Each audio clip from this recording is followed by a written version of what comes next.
I talked a lot about biochemistry before, but nutrition science is, I ate this 25 years ago, and therefore this is the cause, this is why I'm healthy now. Or I ate that 25 years ago and I'm unhealthy now. That's, I can ask you what you ate for lunch 6 months ago, and you won't be able to remember. The food questionnaires that have been used in these studies are just notoriously wrong. People, when they report their food, report eating what they think is better for it. They over-report what they think's good. They under-report what's bad. Most of those studies leave out smoking. They leave out lifestyle. They leave out exercise. They leave out community and all those other things which play a role in our health and well-being. Nutritional studies over a long period of time are notoriously bad unless you start controlling things very, very vigorously, which makes for small studies very expensive and pretty well having to lock people up. And so there have been some interesting nutritional studies done on prisoners, which is really interesting because if I look at our current inmates, most of them are getting fatter and sicker. And there have been some reported cases out of the US where the inmates have sued their detention bodies for developing diabetes. I think that's brilliant because they say, I can't get healthy food and now I've got diabetes, and they become legal cases. And guess what? The prisoners are right, because the food that's served in prison is determined by the food guidelines. Food guidelines determine what's educated to our children in schools, what's served in hospitals, what's served in nursing homes, what's served in prisons, what's served in defence forces. And you look at, again, because the US published this data, look at the obesity rates in the US military, in the Australian military. They're just out of control. Something I've seen it, can't quote it directly. Again, some people can fact check me. I'm very happy on it.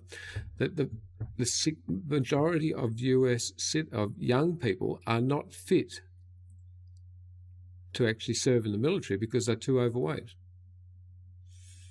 It's not surprising because you walk down the street and you can make that judgment without being too judgmental. It's an observation.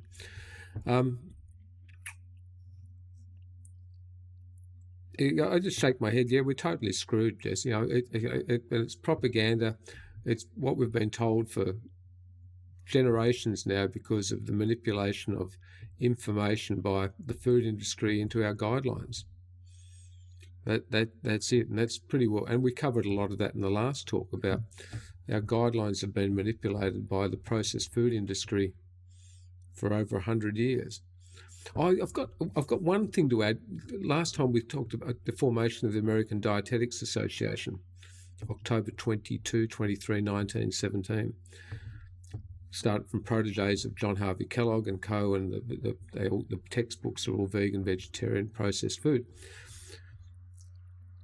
What's really interesting, at that meeting, with around 4 to 6 weeks' notice, there were 9 food industry corporate sponsors at the very first meeting of the American Dietetics Association.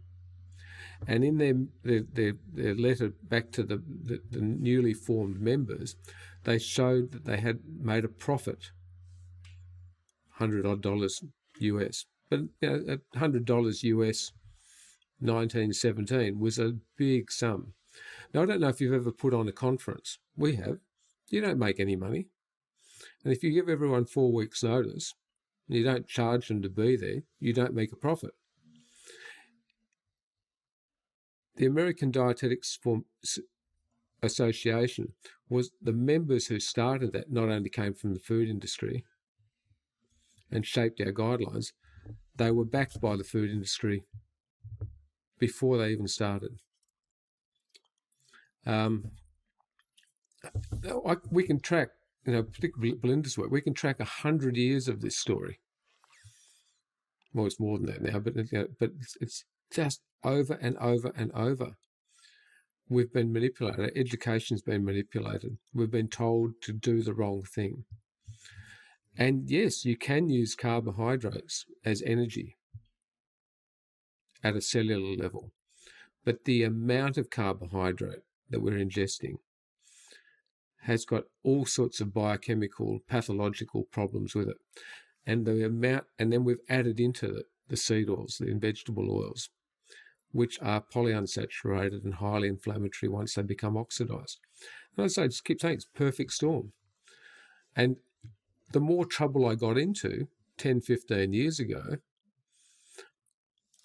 the more I knew I was right. I mean, that's the great thing about being an orthopedic surgeon. You know, we're born and bred to be arrogant, and there's actually something in that, because you know you have to back yourself to do surgery. You can't be double guessing yourself. You can't be double thinking. You can't be, you know, the more you actually worry about things, the less likely things get done. So orthopedic surgeons, on the whole, back themselves. Okay, I can do this procedure with the equipment available to me. I'm skilled enough to do it. And the same thing goes with this nutrition stuff. The more I've looked into it, the more my medical education, that I was a product of misinformation and disinformation right across the board. So have I become cynical? No, I am cynical. And because everything you look into here, the vast majority of my medical education was manipulated. Am I 100% right on all of this? No, but I'm a hell of a lot more right than wrong. And I'm still learning. No, you're still learning. I mean, if at the moment you stop learning, then that's it. So you know, that was the recent thing Belinda uncovered, was about the fact that 9 food industry groups were there at the formation of the American Dietetics Association. You can't make this up. Oh, I did hear. What's the difference between fact and fiction?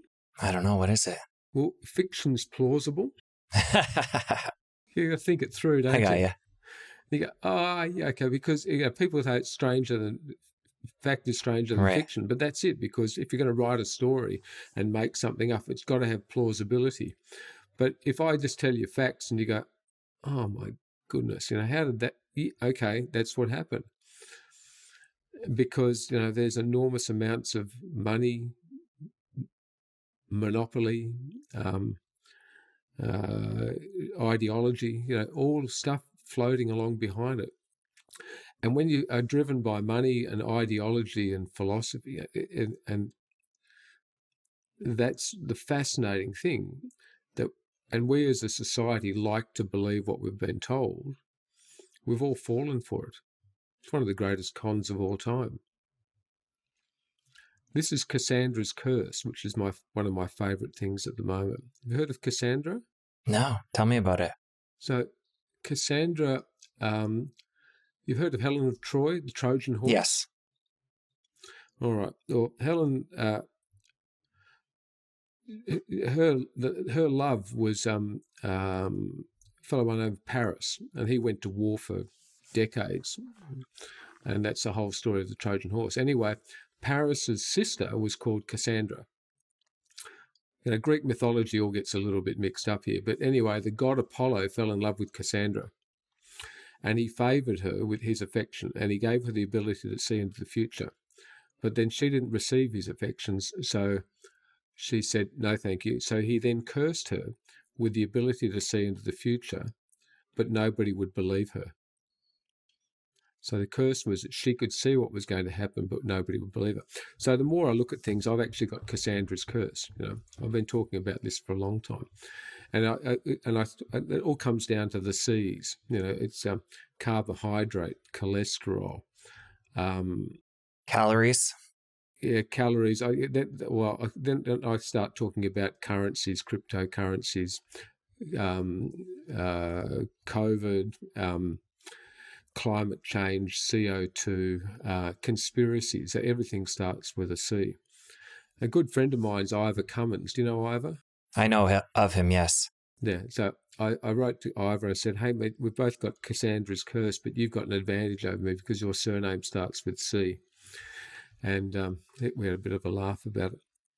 And controversy. There's another. It's just the more you look into it. Yes, all this stuff is controversial. I get it. But as I've quoted, I wrote a book many years ago, but only dead fish swim with the current.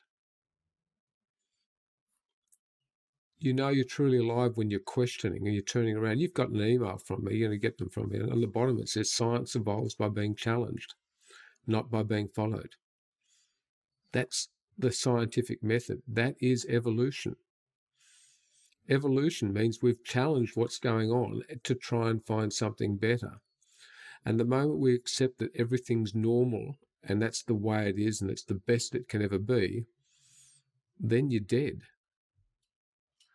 And so the same thing goes. If we're looking at society and we're getting fatter and sicker, and the guidelines are telling us what to do for the last 50 years, 100 years, well, maybe the guidelines are wrong and they should be challenged. And if you don't see something, if it doesn't make sense, challenge it.